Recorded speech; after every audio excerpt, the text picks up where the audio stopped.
Coming up on This Week in YouTube, we have Brian Brushwood and Amy. Lamar's out. He's a little bit sick.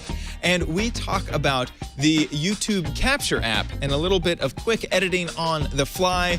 Google Plus and YouTube merging, the fallout. We talked about that a little bit last week as well. And how you can get to 10,000 subscribers. All that coming up next. Netcasts you love. From people you trust. This is Twit.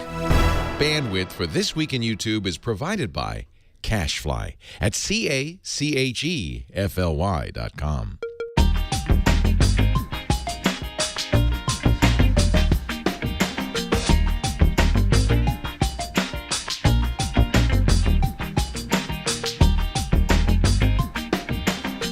This is This Week in YouTube, episode 31, recorded November 18th, 2013. Eat my channel.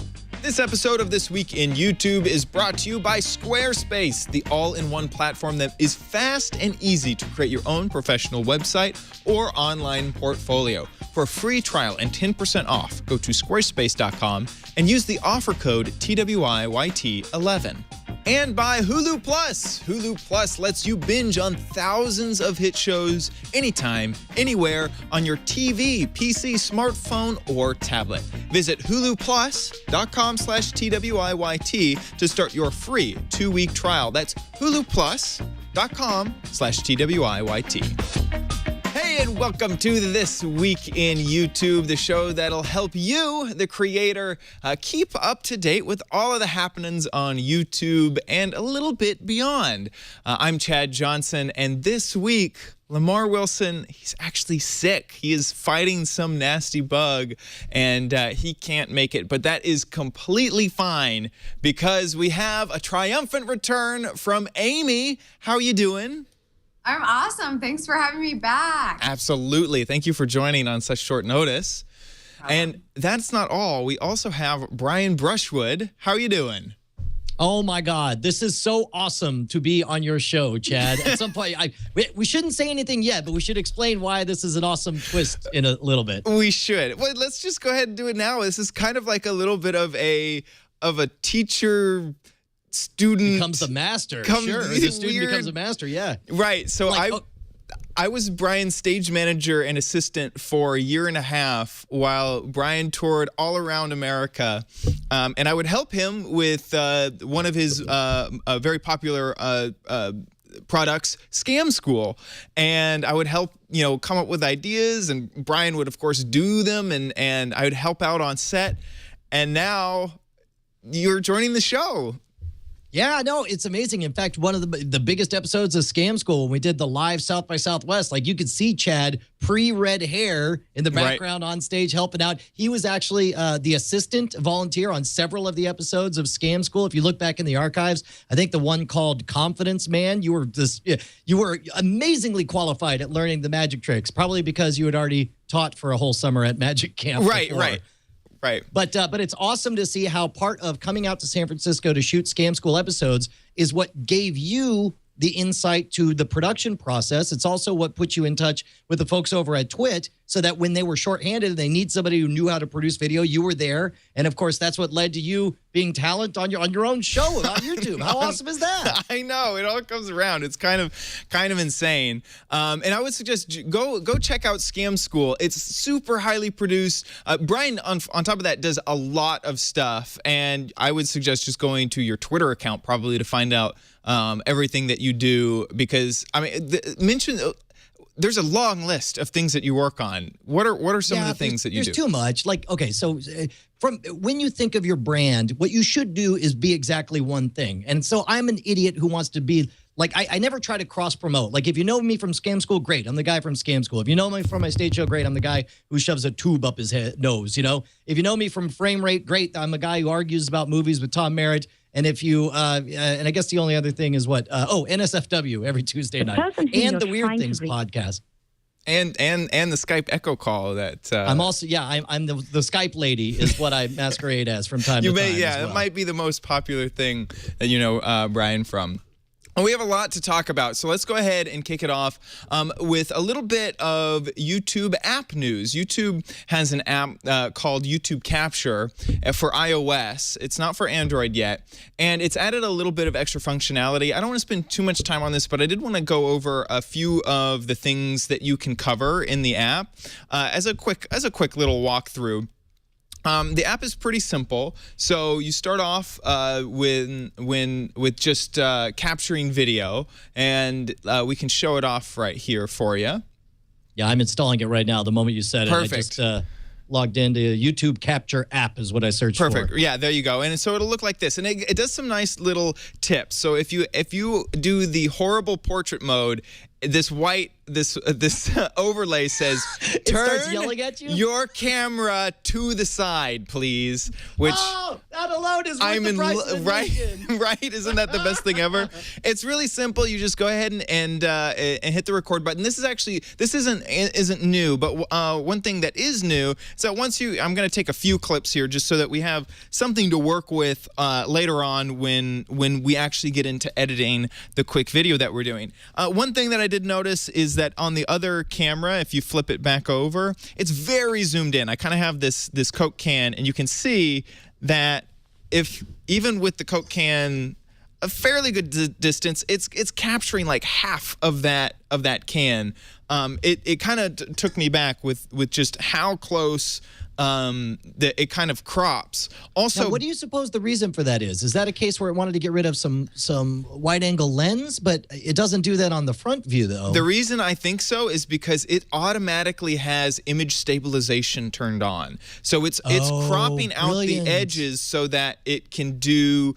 Because this iPad doesn't have optical image stabilization. I don't believe this camera does. And so it's doing it with software. And I kind of wanted to move around just a bit to kind of show off. Once you're done, you have a little thing up in the corner, and you can go and sort of review what you did. You can hit play and just play it all the way through. Let me go ahead and just mute my iPad just because it's saying stuff at me. And you can really kind of see it. If you click into a clip, now I can trim the ins and out points of this clip. And let's say, you know what, I really don't, this is just kind of sitting here, so let's just go ahead and get rid of it. One issue is that I wish that it would kind of give you a live preview of what frame you're cutting out. You have to sort of let it sit and then wait for it to jump to the first frame, and then hit play to see which frame it went on. It's kind of hard to tell because we're using a camera to shoot the iPad, but you can definitely tell that it's doing some sort of software stabilization. Ultra smooth. I've already loaded it onto my iPhone, and as I pan around, it's like supernaturally smooth. It looks really good. Yeah. And then so once you're done with editing, it's actually pretty simple. You can also add music. So you can add music from your iPad or from YouTube soundtracks, which are all free, which is kind of nice and of course, commercially usable. So let's just say done. Done. Hey, you Chad, can set the, yep. Since you could grab stuff from the iPad, have you tried to see what would happen if you tried to use a copyrighted song on there? Would it just, see no evil and let you get away with it? I think it's going to see no evil and let you get away with it, because if I hit select movie here, if you hit select music from device, it says copyright notice. As a reminder, you must have copyright to use the access that you upload. You just hit OK, and then you go to your normal iTunes. I currently don't. I stream music, so I don't have anything in my library.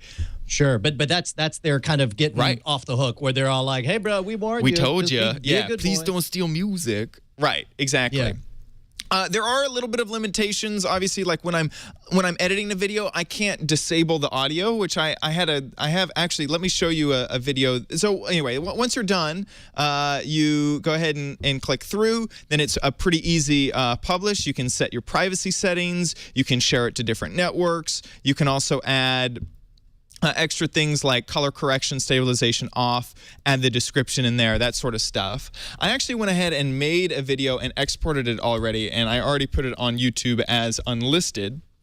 So if I go to my video manager, you can see. And one of the things that I didn't like is that you couldn't disable audio. So there's this image of my cat, and you can hear me in the background going to get her to look at the camera. So you couldn't set it to 0. Right, exactly. So it's a little bit limited. But all in all, I mean, if you were a creator, I mean, you are a creator, Brian, and let's say that you wanted to do vlogs, do you think that an app like this would help you sort of motivate you to make more videos? Well, here's the problem is that when I do Scam School, we try to make it so highly produced. We want it to look and feel like like terrestrial television. And so something like this obviously wouldn't work. But YouTube is built. It's an empire of people who want to get their ideas out of their head and into the world in the shortest amount of time possible. And if that's the case, even just putting it on your computer or even loading up iMovie and then exporting and figuring it out, it seems to me like iMovie did an extremely good job of filling this same niche. And it seems like Google looked at their platform, their ecosystem, and said, we don't have anything that does what iMovie does. And that's what this is. That's the vibe I get. What do you think? Right. I completely agree. Amy, how do you feel about this? Do you think this is going to motivate you to make maybe short form videos or?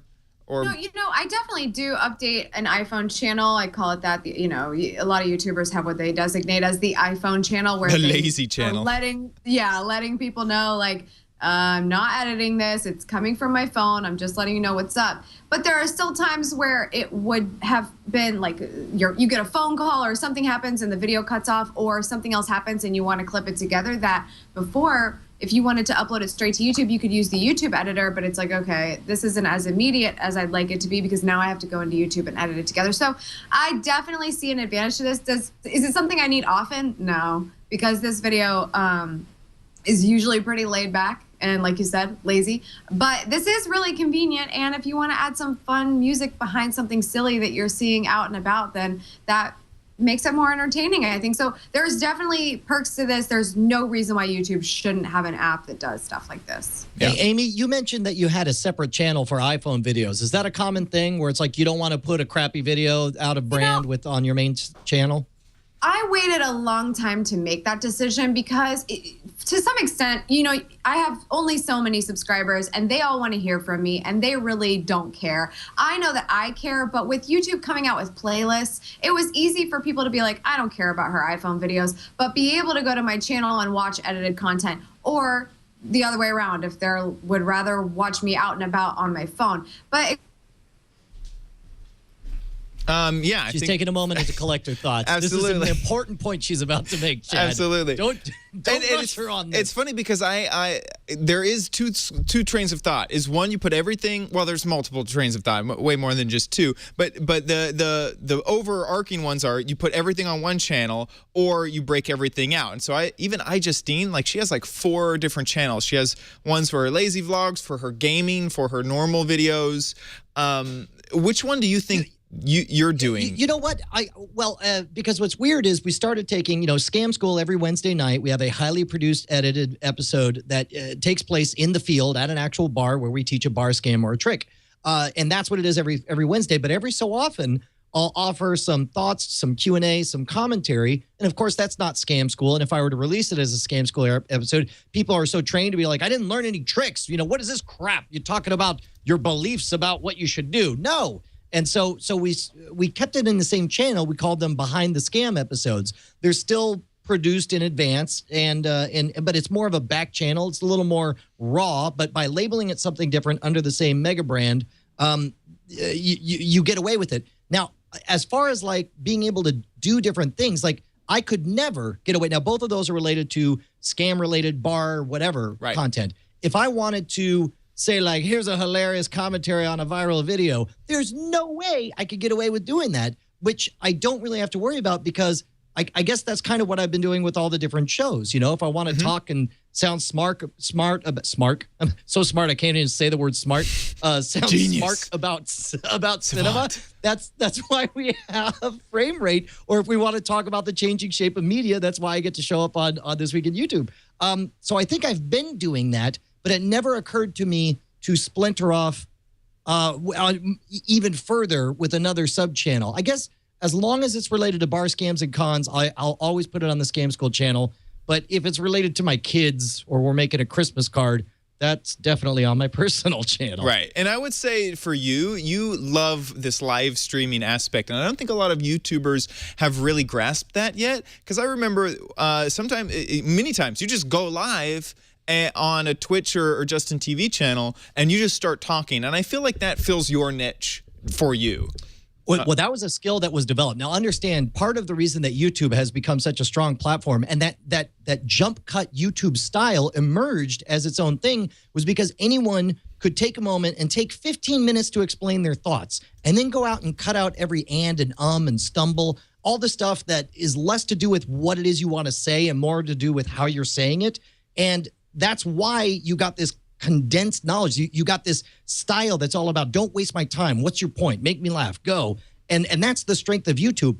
I understood that and I was down with it. And that's what we were doing with Scam School. Every time there was an and I'd insist on cutting it all out so everything was polished and smooth. But then I would watch programming like here on Twit and I'd be all like, the idea, like that's hard. How do you open your mouth, let your thoughts come out and not stumble every 5 seconds? And I still stammer all the time. And it's been 4 years into it. The whole reason I started off going live on Justin, my stated goal was to be bad in public. Now, not for a lot of people, but I needed a place to safely be bad so I could do it so much that I got good. And obviously it's what you've been doing because you're more polished than ever right now. Thanks. Thank you. Yeah, absolutely. Flight time is what you need. Amy, I wanted to let you finish your thought on the multiple YouTube channel idea.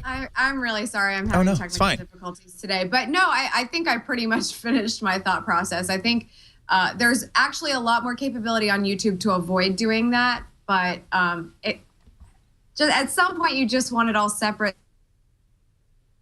And then that's that's right. Great point. I do Keep agree. it all separate. Sometimes you do just want it all separate.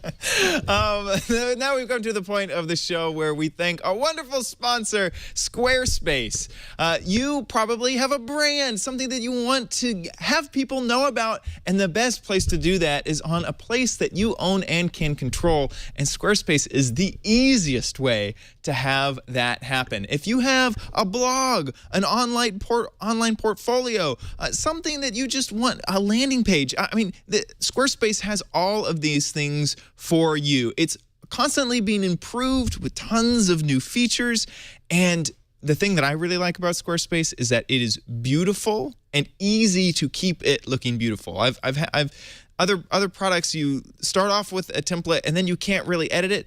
Oh my gosh, with Squarespace, everything is easy to use. You can highly editable, move things around, make it look like yours, and it looks so super professional. On top of that, it's mobile ready. As we know, YouTube is a very mobile first, almost, I think 40%, 50% and up of mobile views, and you need a site that can scale down to mobile or even scale up to a desktop. So with Squarespace, you get that. Also, you're hoping to get seen by search engines. Squarespace is search engine optimized to make sure that all of your content can be crawled by Google, Yahoo, Bing, and anywhere else that search engines will crawl. So here's what I want you to do. Don't take my word for it.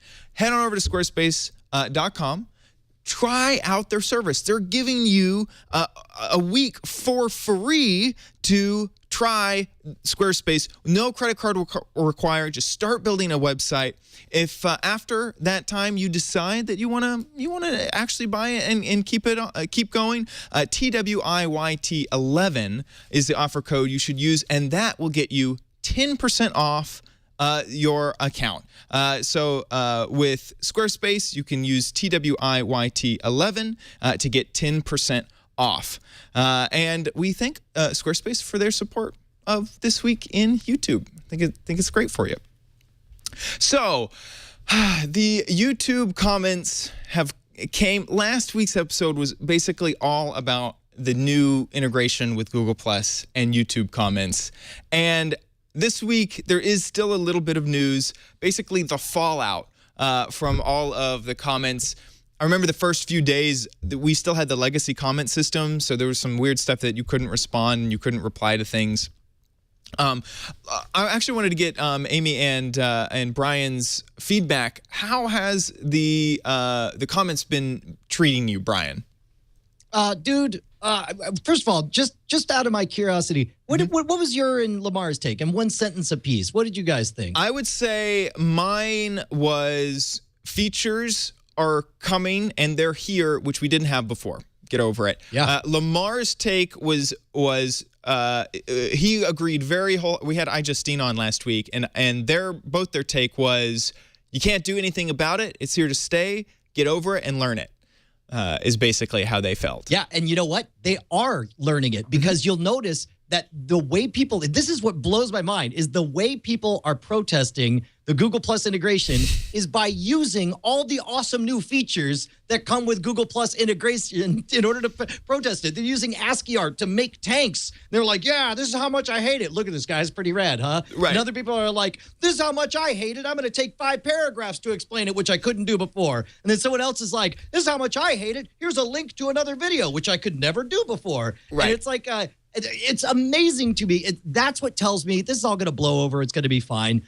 We were talking about this on Frame Rate, and Tom Merritt nailed it. He said, if they had just said it's the new YouTube comment system, then they would have been like, I hate the new YouTube. Bring back the old YouTube, just like we heard with Facebook a million times before. But because they called it, we're integrating it with Google Plus, and they're seeing it for the first time, they have the same knee-jerk, rah, change is bad, as they had before, but now they have a name for it, and they have a narrative stick a pin that in they're it able to and keep it sticky. Yes, exactly. And again, that's messier than I'm sure Google would have liked. But you know, everyone's all like, "Oh, I lose my anonymity." No, you don't. You just make two different presences. If you're worried about saying, don't use your real name. They allow you to do that. That's fine. And then other people are like, "Well, now you'll have all these hateful comments because people can make 5 different accounts." It's like you could already do that. Pick one thing and be upset about that. Right. All I know is that previously, YouTube's comment system was such a caustic environment that nobody wanted to participate, including the Skype lady. She would go really and wants to talk this episode. He was like, "Oh, wait your turn, Skype lady. I'm talking now." The old comment system was utterly broken in that you couldn't express fully. It was systematically designed to encourage small, hateful barbs. And that's what always would rocket up to the top. If you're snarky and you added nothing to the conversation, you won. YouTube has grown up since then and become the most important video platform of the 21st century to date. And if you're going to do that, if you want to be taken seriously at the next presidential debates or the Olympics or whatever it is, you have to have an environment that allows for people's reputation to precede them. Like you can still say whatever you want. And it doesn't even have to be your name. Just understand that this is now on the record for your account and that other people will be able to pre-filter your comments based on what you've said in the past. What do you feel about YouTube taking more steps to become Google Plusified? Because I'm speculating here, but I bet that the like will soon be changed to the plus and that subscribing will be adding them to your circle. Do you feel? Yeah, you know, go ahead. First of all, here, I don't think it'll be changed to a plus because one of the things that YouTube likes is that they can give a thumbs down. They can actively say, I dislike this, right? Right. So if you switch to the plus, maybe you could do a minus. Think about this. You could either do a plus or a minus. The reason I think you're right that they're getting away from the plus is that, to be honest, I think it's the fact that they turned that like bar from green to blue. That first they dropped the red. Used to be green and red. Oh, you didn't notice that? It used to be green on one side, red on the other. And then they were like, well, let's not focus on how much people dislike things. So let's just make it green and then gray. And then the fact that like, okay, everyone thinks of green as likes. Let's just make it something else. It's just blue now, whatever that like bar is. So it could be a plus and a minus thing, and you still get that same blue bar with gray at the end. I could totally see that happening. But I do not see them taking away the dislike action. Yeah, you're right. Huh, it's so funny. I hadn't noticed that before. That it is. I was trying to find a video that I knew would get dislikes, and I was like, my latest red hair video. I'm sure that it has. I'm sure that it has dislikes. Amy, how do you feel about the YouTube integration with Google Plus moving forward? I'm postulating that possibly the like would get replaced with a +1, and that subscribing would get replaced with circling someone. This is all just speculation. It hasn't been decided. How do you feel about that moving forward. Interesting. Good. She's thinking about it. She's pensive She's this very evening. pensive. She's right. She doesn't mince words, that Amy. No. Now, there's been a lot of great feedback from YouTube and from people who are noticing features. There's a few articles. One is from realseo.com that if you're a creator like us, and hopefully like you are watching the show, there's 11 really great tips that Real SEO threw together. Going quickly is that you can mention people in your circles, which helps to have them know about it. And also when you're typing in their name, like plus Brian Brushwood, you can see what other circles you have them circled in. So let's say you're using the top fan feature that is also now with YouTube. If you start to type someone's name, you could see that they're in that top fan circle, which you can't do any other way, to kind of realize, oh yeah, I do know this person, which is kind of nice. You know what? Hold on. I didn't even know they had a top fan circling service, because as you were saying this, I think, why would I ever publish just to a certain circle? If you're on YouTube, you want to be a broadcaster and be heard by everyone. Or if you consider yourself a YouTuber. But then, like, you realize what you're setting up. If you have the top fan service, that means, I guarantee you what they're doing is they're going to build in their own Patreon-like service where you can have an inner circle who always gets your videos first, who always gets to respond, and it's limited circling for them, and it just costs whatever amount it takes in order to keep your lights on. Absolutely. So at the moment, if you go to your YouTube, so on YouTube, hit the drop down and go to dashboard. This is actually a very new feature. I haven't even shown. I believe we talked about it a few weeks ago, but it's so new that this is the first time I'm showing it. If you go to your dashboard, then over on the side, there's a community area. And then if you click that, you have fans. And these are your top fans. And you can circle all of these fans. And you can, even right at the top, there's just a button that says create a top fan circle, so you don't have to individually circle them. And this is your top fans. Like, you could do this with Scam School, and all of the fans that interact the most on all of your videos get added to a circle. Isn't that cool? And you could release amazing. Specific content just to your 1,000 top fans. Yeah. Yeah. Well, the only thing that bums me out is that means that because Scam School is a separate entity from my personal thing, obviously I have a healthy following on Google Plus, but I couldn't use that because it's separate. I'd have to figure out some Google foo on that. And I think because my Google is a page, that I could only circle them on the Google page, not on my personal account. Yeah. I don't know. Unless maybe, no, wait, you could share circles. So you would set the circle on the page, and then you would share it. And then on your other account, you would circle them, and then you could figure out the distribution on that. Right. And I think that it self-updates, but you know what? You've cloned the circle. It's not that big of a deal. Hey, Chad, I just realized something. You realize that we never see Amy and the Skype lady at the same time in the same place? It's like all of a sudden Amy's like, I got to go and think about this thought real hard. And then the Skype lady starts talking. I'm just saying.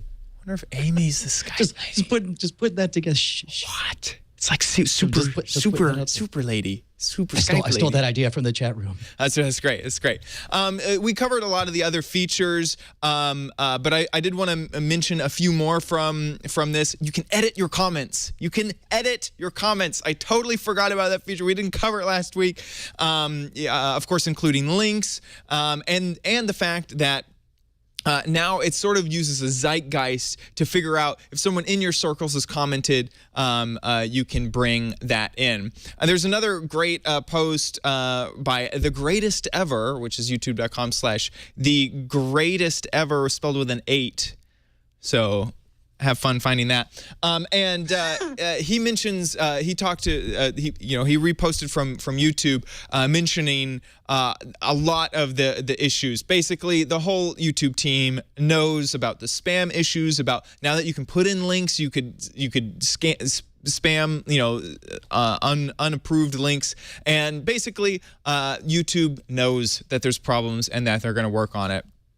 And then finally, there's of course, a petition always hits. We actually covered this petition, but now it is up to 112,000 signatures. I bet. How big did the Facebook petition get to? I mean, bring back the old Facebook. There are still people shouting, "Bring back the old Facebook," even though that's not what they want. I don't like these new wall comment things. Get off my lawn with your jazz music. Okay, so that about wraps up. Any other final thoughts on Google Plus comments? I mean, I think we've covered it to death. No, yeah. I mean, that's fine. It's you're gonna hate it till you love it. That's how it boils down. I'm already kind of loving it.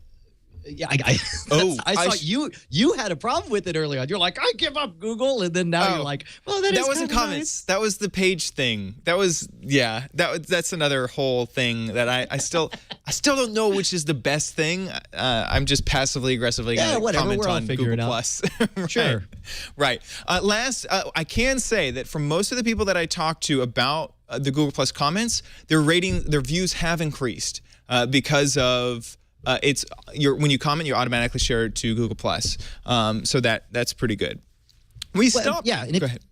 Well, I was going to say, look, imagine all they've done is they've taken the comments, they made a little robust, they made a more robust comment system, and they just imagine it's now a well. If you see one thing and you want to dive in and see more of it, you can go see, well, what else did this person do? And then explore, because think about the reverse. Everyone's all worried about like, now you're going to know all my other stuff. What if you made a beautiful comment that somebody is like, that is the most elegant way I've ever heard that phrase? They can click and they can discover you, and they can discover all your other awesome comments. You're like, you're the most thoughtful person on YouTube. Finally, they've created an environment that doesn't skew automatically to where the most caustic comments get the best responses. Right. Amy, do you have any, I think we have you audio only now. Do you have any comments that you want to mention about YouTube comments? How have they been treating you now that they're enacted? Well, I think initially everybody was just sort of confused. I'm sure you guys talked about this, about how you can't reply to previous comments before the system. So that was confusing sort of the first day. But after that, I didn't have a problem with it at all. I can definitely see some spam issues that they're working on, and they've said, we're working on this stuff. But, it's heavy integration with Google Plus. If you don't like Google Plus, then you're like so mad about it. But at the same time, an average user who may have a Google Plus account just because it's a default and all of their comments are being copied over to this Google Plus account, it's really not that big of a deal, because either A, you don't ever use it and now you have activity there automatically and it makes it look like you are using it, or B, you do use it and you have more activity going over there, which means you're showing up more often and you have more of a strong presence. So it's not a huge deal, and most people are avoiding Google Plus altogether. So since we have to have an account in order to use YouTube, then just let it go. Have you really found that making everything better? Have you found that your interaction has increased or decreased with the new comments? Definitely increased, because I had a Google Plus account and now I have 50. But the one that's directly correlated with my channel was just there so that you have the managers and those different permissions. But I wasn't using that at all because I had a personal Google Plus before all this stuff started happening.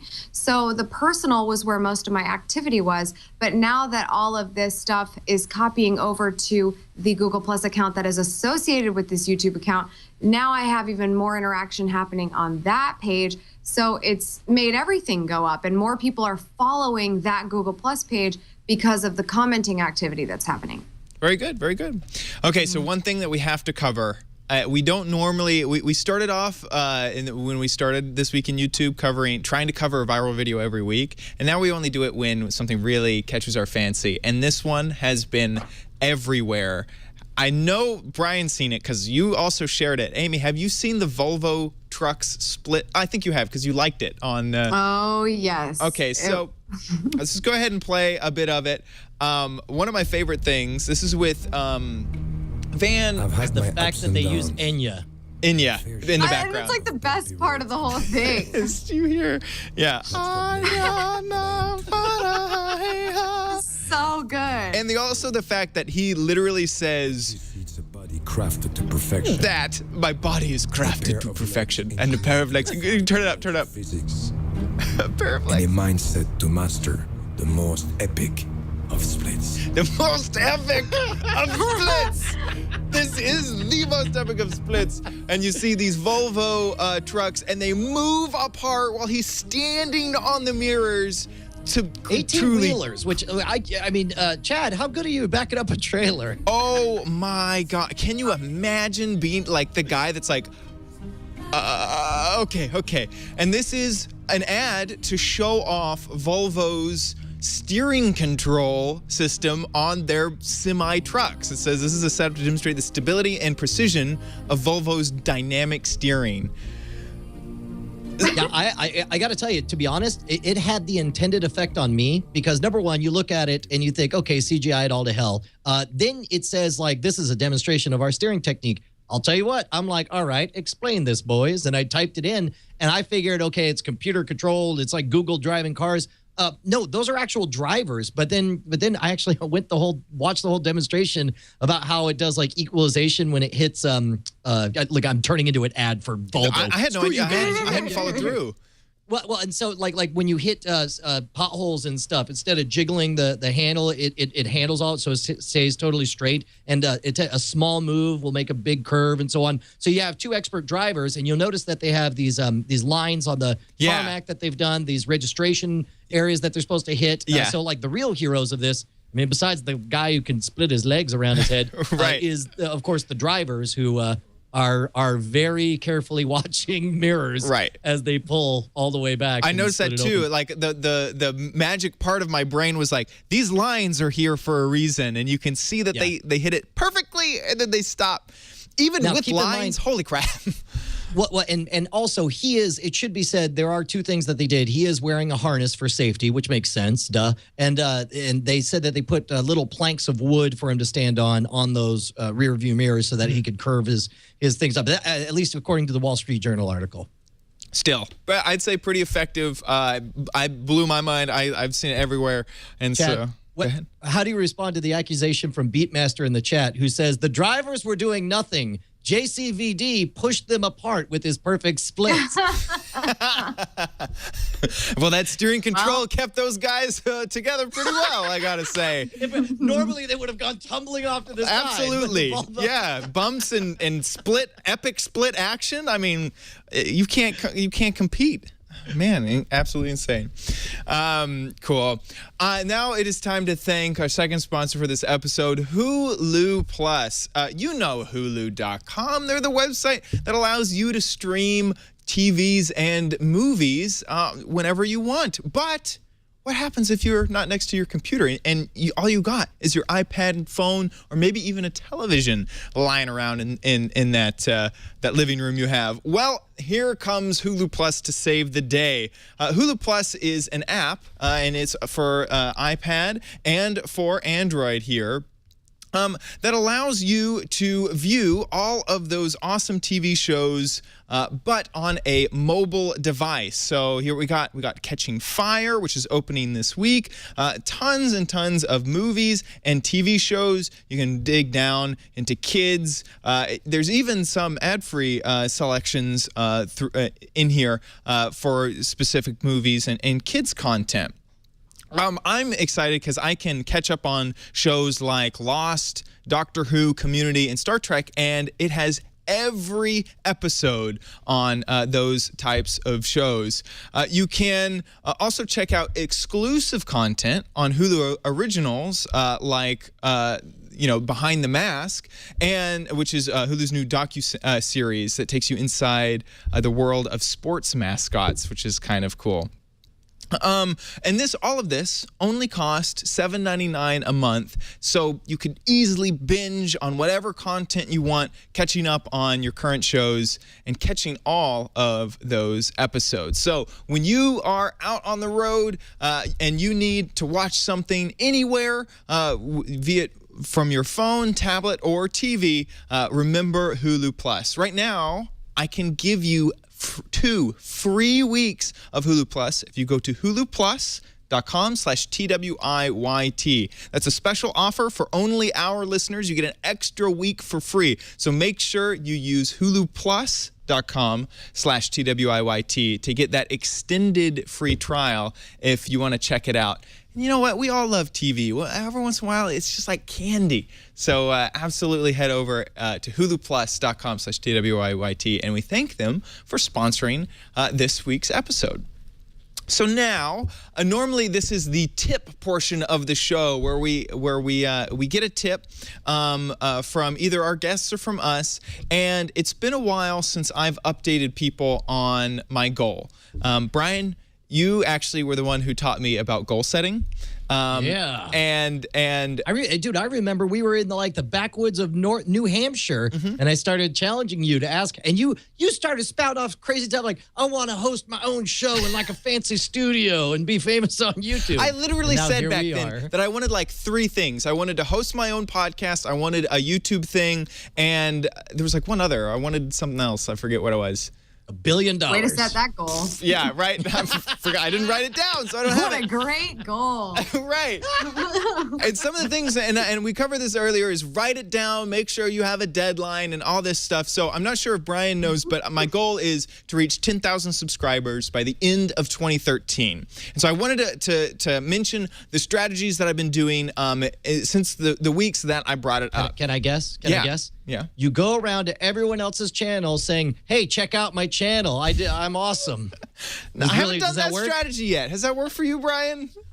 No, but I figured it must be working since that's all that's filled in my comments before Google Plus took them over. Yeah. Yeah, absolutely. Absolutely. Now they show up as spam. Yeah. Now they're just filtered right out of there. So to show this off, I wanted to actually show you numbers and show you trends on what's going on. So we're actually going to go to my page, and I don't even know if this is legal. I have no idea, but we're going to do it anyway. The goal I needed to get around 100 subscribers a day, which I can absolutely say that's not happening. So if you look at my subscriber count, actually I did accidentally hit view count. Go to subscribers, you can see that I'm definitely not making that goal. So at the moment, it seems like, give up, but that's absolutely not what's going to happen because there's other ways that you can boost that number. And you can see these sort of humps in the graph.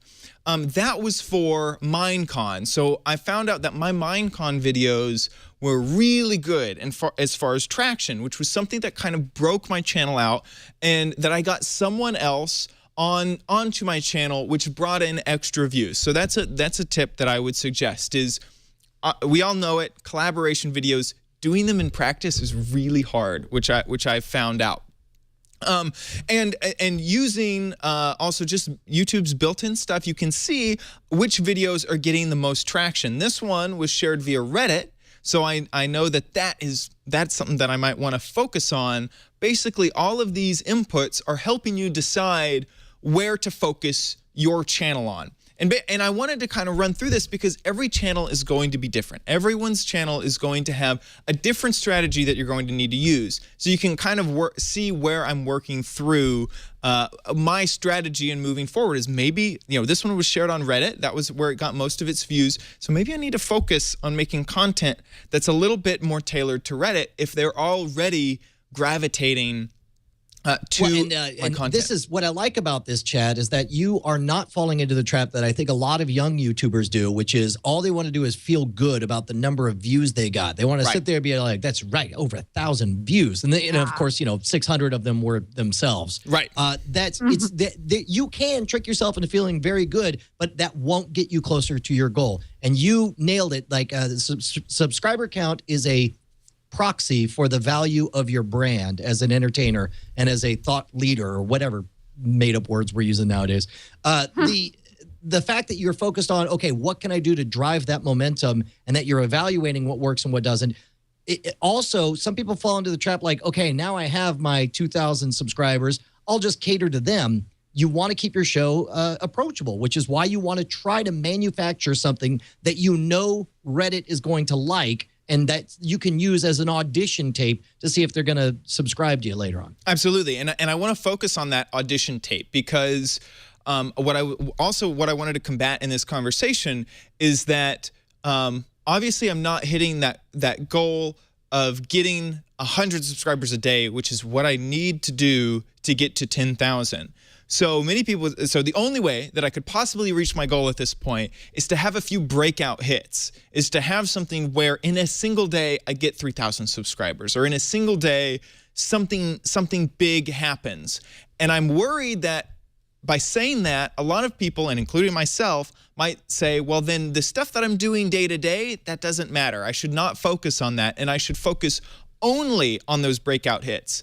But just like what you said, your channel is an audition place, and when people come to your channel, they need to be able to enjoy the buffet of content that you've set out for them through all of these past months. So consistency is still key. If you just have one big video and people come and they notice that your channel is dead, there is no momentum there. You don't go anywhere from there. That's a good point, because think about how many times we see one good episode of a show. We're like, how have I not heard about this? What do? We immediately go back to the back catalog on Netflix and on Hulu Plus and try to watch as many of episodes. And then by the time you've seen 30 episodes, now you're a galvanized fan and you can't wait for the next thing. That's why, as you nailed it, you got to have consistency of quality and of character the entire way through, so that when you can try to make one intentionally, like, I'm going to overproduce this one. I'm going to tighten it more than I normally would. I'm going to make it about this currently popular topic. Normally, I don't necessarily have to do that, but I'm doing this intentionally because I think the Reddit would really like this. And then you throw it out there, and maybe it becomes a viral hit. Again, you're going to get, of the 100,000 people that see that video, 10,000 are going to click back. And if there's nothing in the catalog, nobody's going to stick around. But of that 10,000, they'll see you got 30 episodes, 5,000 are going to start watching, and by the end, you're going to have 1,000 dyed-in-the-wool true fans who all came out of that original 100,000 viral hit. Absolutely. And then finally, a tip that I would suggest is socialblade.com. Socialblade.com uses different graphs than YouTube's integrated graphs, and it helped me kind of dig down because you can see humps a little bit easier where your numbers are going up. There was a day that I privated a whole bunch of videos that were old, and so my view count went down, and you can actually see this kind of scary looking graph of everything was going great until I privated those videos, and bam, it kind of dropped. And you can see up here, my daily views went to negative. What is that? Negative one. Where? Oh, I'm sorry. I'm zoomed in. It's a little bit buggy. Negative 43,000 views on one day. But Social Blade has some nice graphs for you to really dig down and to sort of grab week by week changes or day by day changes. In that. So to wrap up, I would say that currently my strategy, I found out that collab videos obviously work really well for me. Making those videos happen and scheduling those videos are the hardest thing. Also, I'm trying to focus on what drives content, what is getting good views is what people really like, and so I should continue making that. And then don't focus. You can have the problem of focusing too much on basically candy things that really won't wholesomely grow your channel. I'm using a lot of food references here. Are you hungry? It's getting Apparently. late. I'm hungry too. So if you want to eat my channel, head on over to. No, I'm just kidding. Do you guys have any other tips that for anyone who is wanting to grow their channel? Anything that you want to throw out there? I'm kind of putting you on the spot. Crack your own code. When you watch a show enough, you eventually figure out that there's a rhythm to it. It's always going to start with this. There's going to be this kind of twist, and then this guy's going to say that kind of thing. That's easier for us to figure out in somebody else's show after 20 or 30 episodes, and we like it. It's like every episode of a certain sitcom is going to be pretty much the same, and there's a consistency that appeals to a lot of people, and that's why sitcoms are always dominating the primetime.